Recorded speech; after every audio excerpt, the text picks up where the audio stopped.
Hello, and welcome back to Streaming Music, Past, Present and Future, with me, Stephen.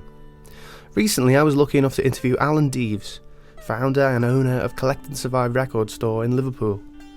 Alan also has a history in anti-counterfeiting, and was pivotal in the music industry's fight against early music piracy websites.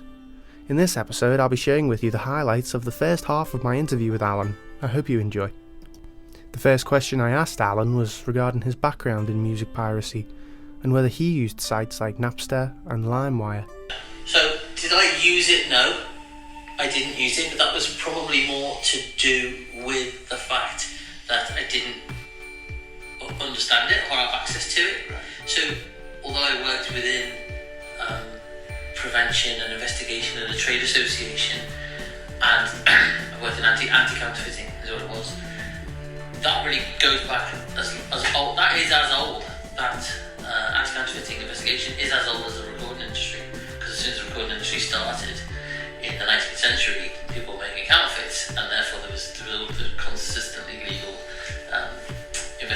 investigations and then legal cases. So for physical products. So very much when I started to investigate or sort of work in that spectrum, online streaming, it's counterfeit piracy, right? It's still a form of counterfeiting, but it's actually not a physical counterfeit, it's a theft, right? Alan mentions here how the early days of music piracy were handled by anti-counterfeiting organisations. I found this interesting, as I'd never thought of digital music piracy as being something in the same ballpark as counterfeiting designer clothes or banknotes, but as Alan mentions here, it was. To investigate that. But when streaming came on board, it took over quite quickly in obviously Western Europe and America, really. So far too quickly for the industry to really keep up with.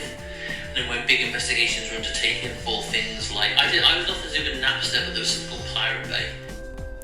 Alan mentions here how the music industry struggled to catch up with digital music. This could have been because of the surplus of physical music such as CDs and vinyl, or the lack of study between music industry professionals regarding how to incorporate new technology into the commercialisation of music.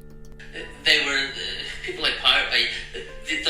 The question was around, not necessarily was it the music, because there was all sorts of things available. They were just making a platform for people to share. Then the question was, well, is that legally acceptable? Is it legal? Yeah. Where is it hosted? And there was no real international regulation to cover it all. So lawyers would have to struggle to find what legislation would cover it from an anti-counterfeiting perspective, as in you're allowing it's still prevalent now. It's not prevalent. It's relevant now.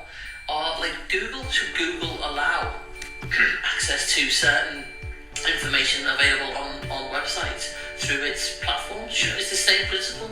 Should they have allowed people to share Depeche Mode albums? This is a good point that Alan makes. Google are allowing the sharing of these files through their service. Aren't they part of the blame? I think it really epitomises how much of a strange period this was for the music industry. How are Google allowed to be the so-called middleman in this scenario, and why is this legal? A common instance of this today is using YouTube to upload music videos.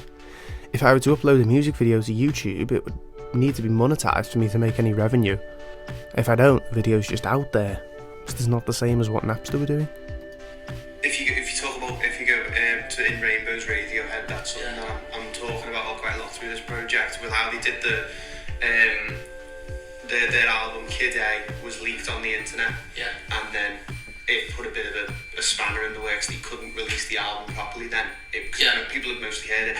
And then within Rainbows, they did like the pay what you want. So I was working for that industry at that exact time. Yeah. So it was very interesting because the industry didn't really know what to make of. Obviously, the industry set up for a model of release it at a certain time, maximise and exploit, because people won't have heard it. They'll rush out still at the time to the shops to buy it. So with stuff like Kid A, I remember there's a couple of albums that leaked, and we put massive resources into trying to shut that down. I think sometimes it can be underestimated just how much of an influence Radiohead had in the streaming model we know today.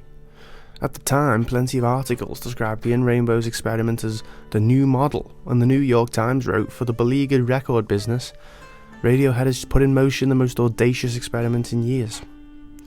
But some weren't so kind. Nicky Wire of the Manic Street Preachers said the offer demeans music, and Fortune magazine listed the experiment as one of the 101 dumbest moments in business.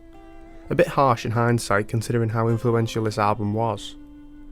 CNN Money did have a point though. They shared the fact that 62% of consumers opted to pay nothing for the album, and 38% forking over an average of just $6. One thing I remember, Steve, is Madonna signed to Live Nation, because as soon as the physical sales were dropping, this is the time I was in, physical sales were dropping and things were getting taken online through Napster and Pirate Bay, and therefore it was a free model, and the artists, obviously, they had the rug pulled under them, a lot of them.